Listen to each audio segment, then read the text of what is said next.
Bonjour tout le monde, soyez bienvenus dans cette nouvelle vidéo.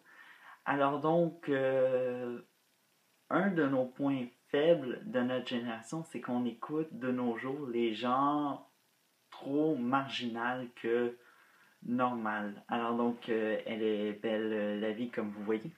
Alors donc, ça va être en lien avec la communauté LGBT. Je ne suis aucunement discriminatoire.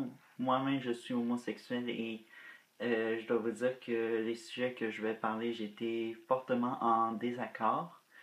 Et malheureusement, malgré les nombreuses personnes comme moi qui ont été en désaccord, euh, ont eu, disons-le, tort. Et, mais bien sûr, je ne recule pas sur mes positions et je suis toujours en désaccord sur ces sujets que je vais vous présenter. Alors donc, on va y aller avec le plus récent, c'est la neutralité du langage chez Service Canada. Alors donc, qu'est-ce qui s'est passé? C'est une transsexuelle qui appelle chez Service Canada et elle se fait appeler monsieur au téléphone. Par la suite, après son appel au Service Canada, elle porte plainte parce que s'est fait appeler monsieur au téléphone. Bon, je dois vous dire que moi aussi, je me suis fait appeler monsieur, je veux dire madame au téléphone quelques fois. Et dès que je donnais mon prénom, les gens se rétractaient facilement et m'appelaient monsieur. Bon, c'est un miracle. Mais malheureusement, malgré la majorité des personnes qui étaient contre la neutralité du langage, Service Canada a avancé et désormais les mots monsieur, madame sont banalisés.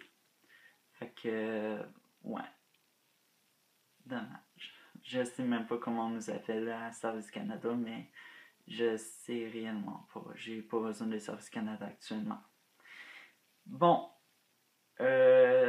deuxième et dernier sujet. Alors donc, le drapeau arc-en-ciel de la ville de Philadelphie. Bon, il faut comprendre que si vous allez prochainement à Philadelphie, aux États-Unis, en vacances, eh bien, vous remarquerez que le drapeau arc-en-ciel de la communauté de la ville est, disons-le,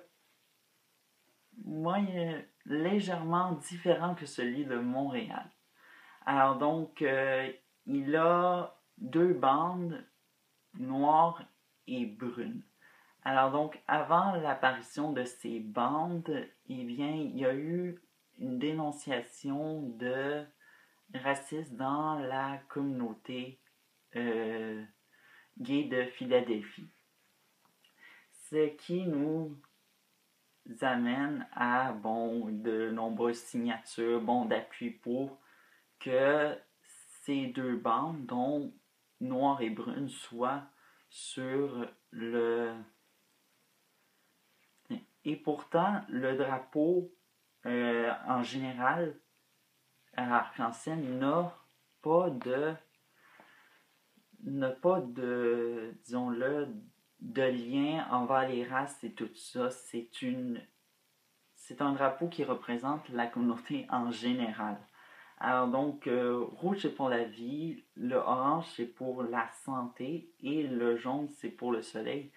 Et vert c'est pour la nature, le bleu c'est pour l'harmonie et le mauve c'est pour l'esprit. Donc il n'y a rien de si raciste que ça. Et les bandes noires et brunes représentent tout simplement la communauté noire de Philadelphie.